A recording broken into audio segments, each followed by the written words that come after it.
Congress party के वरिष्ठ नेता दीपक सिंह हमारे साथ बातचीत के लिए मौजूद हैं। तमाम अहम मुद्दे हैं जिस पर हम उनसे बात करेंगे। सर, पिछले दिनों से देखा जा रहा है कि आजकल इनकाउंटर्स को लेकर बड़े सवाल खड़े हो रहे हैं और लगातार इनकाउंटर हो भी रहे हैं उत्तर प्रदेश में। क्या कहेंगे, कांग्रेस पार्टी का क्या स्टैंड है इस पूरे इनकाउंटर को लेकर? आज फिर एक हाफ इनकाउंटर हो गया। ये क्या मानते हैं, इनकाउंटर या हत्या? क्या उत्तर प्रदेश में या हिंदुस्तान में सिर्फ पुलिस का गठन किया गया था, अदालतें नहीं बनी थी? अधिवक्ता किस लिए पढ़ाई करता है? कहा जाता है न्याय सबको मिलना चाहिए। और उत्तर प्रदेश में तो कबीलाई संस्कृति बन गई है। जिसको पुलिस चाहती है मार देती है, चाहे अपराधी छोटा हो या अत्यंत छोटा हो। बड़े अपराधी आराम से जेल में जाते हैं। सवाल इनकाउंटर हाफ इनकाउंटर का नहीं है, सवाल उत्तर प्रदेश सरकार की उस भाषण का है जो कहते थे कि उत्तर प्रदेश के अपराधी या तो राज्य छोड़ देंगे या जेल में होंगे। तो अपराध कर कौन रहा है? अपराध में बाढ़ कैसे आ गई है उत्तर प्रदेश में? मेरे ही सवाल के जवाब में एक बार सरकार ने माना था कि उत्तर प्रदेश में कई सारी घटनाओं के अपराध बढ़े हैं, और पुलिस भी कहती है काउंटर करने के पहले कि अमुक अपराधी ने पुलिस के ऊपर हमला कर दिया। तो इसका मतलब तो ये माना जाए अपराधी अपराध भी कर रहा है उत्तर प्रदेश में, हत्या, बलात्कार, अपहरण जैसी घटनाओं को अंजाम भी दे रहा है। जो उत्तर प्रदेश में कम सुनाई पड़ता था कि पुलिस के ऊपर अपराधियों ने हमला कर दिया, हमला भी कर रहा है। तो पुलिस और अपराधी की गैंगवार चल रही है उत्तर प्रदेश में। ना सरकार नामक कोई संस्था है, ना अदालत का कोई काम है।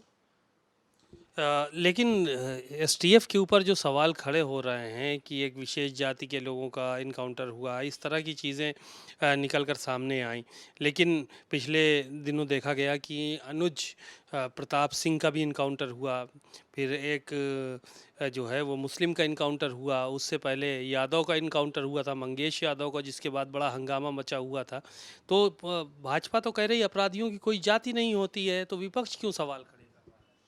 नहीं, बिल्कुल ठीक बात है, और हम भी मानते हैं अपराधियों की न जाति होती है, न अपराधी जाति देखकर अपराध ही करता है।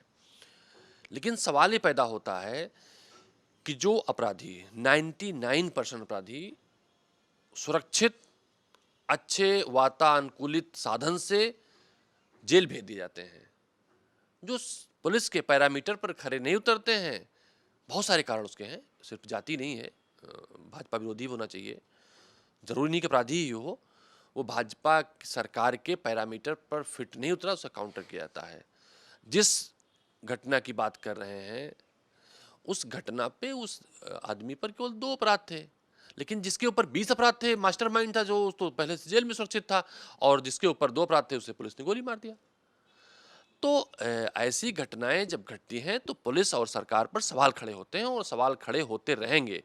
या तो पुलिस कानून का सहारा लेकर काम करे, अन्यथा दंड उनको मिला है। बहुत सारी ऐसी घटनाएं उत्तर प्रदेश में घटी हैं, जिसमें अभी आपने देखा होगा लखीमपुर खीरी घटना पर 20 साल बाद न्याय मिला।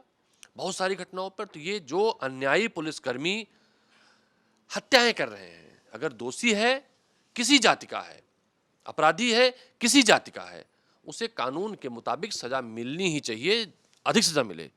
लेकिन पुलिस गोली मारे सुपारी लेके, ये अनुचित है। मुख्यमंत्री योगी आदित्यनाथ का कल एक निर्देश आया है, उसमें बहुत सारी बातें उन्होंने कही कि खाने पीने की चीज़ें जहाँ भी बिक रही हैं वहाँ पर नेम प्लेट लगाई जाए।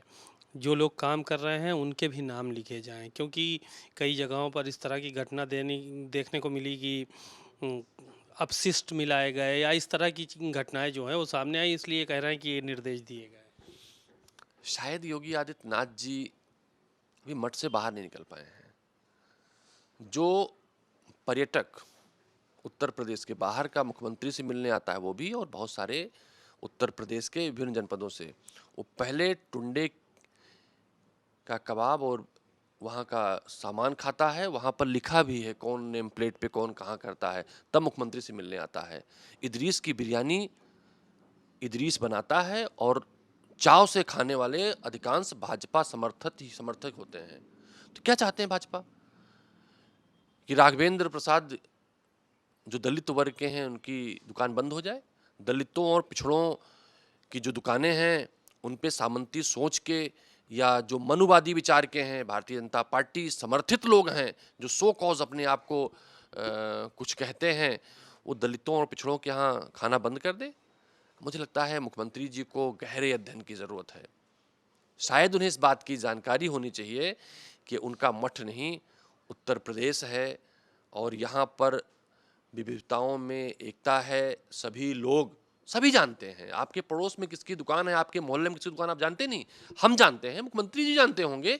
वो जानते नहीं कि फ़ोटो खिंचवा के टुंडे की कबाबी एक दुकान से आ रहा है और दूसरी फ़ोटो मुख्यमंत्री जी शामिल उसमें कर रहा है, तो भी जानते होंगे।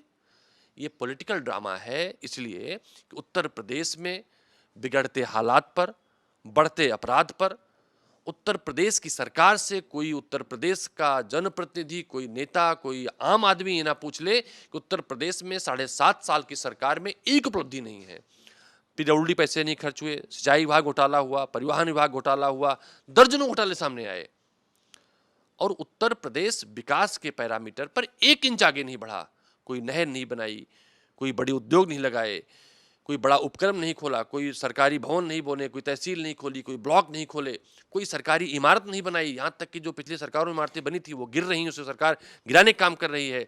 कोई बड़े पार्क नहीं बनाए, कोई बड़ी कुछ काम नहीं किया। तो इन पर सवाल ना पूछे जाएं, इसलिए नेम प्लेट की बात करते हैं, इसलिए पुलिस काउंटर करके लोगों का मन, लोगों का दिमाग भ्रमित करने काम करती है।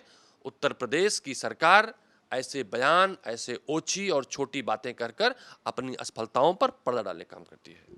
आज आपने एक ट्वीट किया है उत्तर प्रदेश सरकार के कुछ मंत्रियों को लेकर, क्या है मामला पूरा?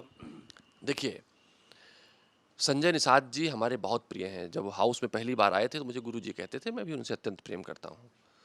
आशीष भाई अच्छे मित्र हैं, पढ़े लिखे व्यक्ति हैं। इन 2 मंत्रियों को देखा मैंने कि बेचारों को 1-1 जिला मिला है और भारत भाजपा के बाकी कैबिनेट मंत्रियों को 2-2 जिला मिला है। तो मैंने पता किया, पता लगा इन्हीं 2 को नहीं, बेचारे बड़बोले मंत्री राजभर जी को, ओम प्रकाश राजभर जी को भी एक ही जिला मिला है, तो बड़े बहुत बोलते थे।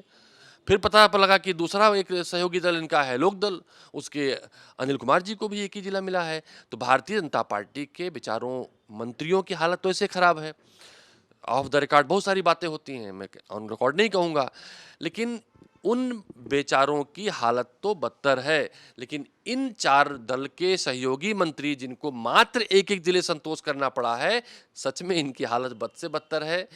मुझे लगता है इनमें ज़रा-सा भी स्वाभिमान होगा तो ये 2027 में भारतीय जनता पार्टी को हराने के लिए खड़े होंगे। अभी उनकी मजबूरी है, मंत्री रहना है तो एक ही जिले संतोष करना पड़ेगा। अधिकारी ऐसा लगा देते हैं कि इनकी सुनवाइयाँ नहीं करते हैं। तो मजबूरी में लाव लश्कर बनी रहे, सरकारी दफ्तर चलता रहे, मंत्री वाला घर और प्रोटोकॉल मिलता रहे, शायद इससे संतोष करना पड़ रहा होगा, इसलिए एक जिले संतोष कर लिया है। शुक्रिया। दीपक सिंह थे हमारे साथ, कांग्रेस के वरिष्ठ नेता हैं। उन्होंने सरकार पर जमकर निशाना साधा और जो सहयोगी मंत्री हैं उनको एक ज़िले दिए जाने पर भी सवाल खड़े किए। कैमरामैन रोहित गुप्ता के साथ सीमा अब नकवी, भारत समाचार, लखनऊ।